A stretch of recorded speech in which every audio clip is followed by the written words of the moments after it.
thank you. I'll call you Honorable Chris Nelson, because you are holding a very critical position about human rights. And I think you have given us some of the practical insights in what you do and also what we can do in this particular context. And we have come up with some of the practical things to say when you mention about the big thing being a documentation for refugee people, and that we must go there, and you are part of that, to say, let's sort this.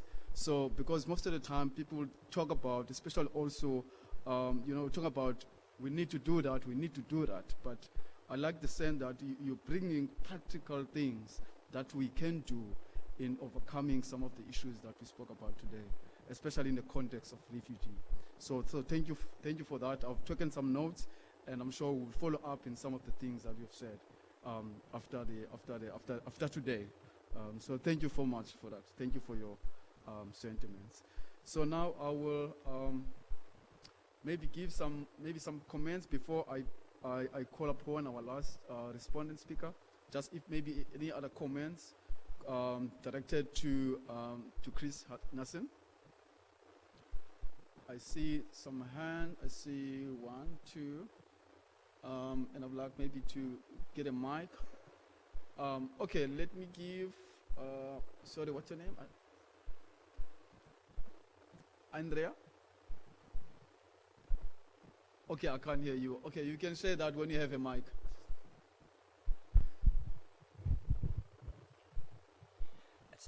My name is Duonge from Malawi. My question is 2 questions.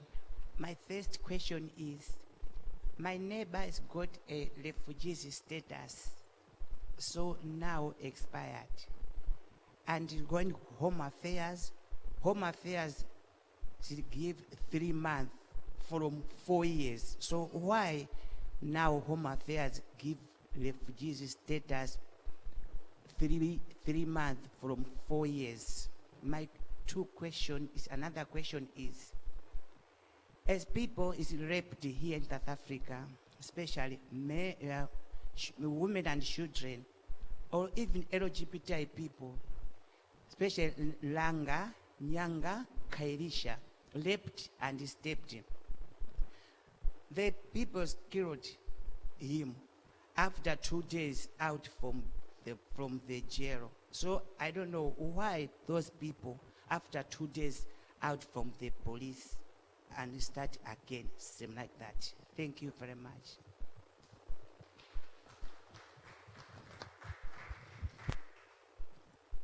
Thank you for this comment.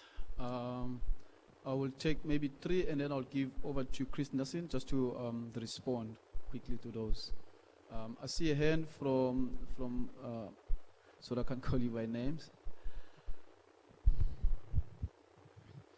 Thanks a lot, Mr. Chris. I've got 2 specific questions.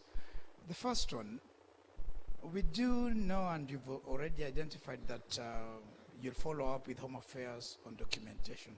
But I'm particularly concerned about individuals who've been asylum seekers for 10 to 15 years.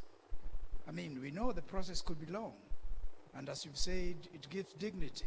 But if you applied for an asylum seeker 10 years before, and you still remain going every 6 months, this is part of the problem, because without having your refugee status, you don't know who you are once again. You cannot open a bank account. You cannot run a business in a way that is reliable, because people will not respect your short-term nature of existence within South Africa. So is this possible that the Human Rights Commission could at least focus on that, because it's taken years, and I think it's about time at least the government came up with an idea. If people are not qualified to be refugees, because we use the term refugees loosely, including asylum seekers are being called that, but they're not refugees per se.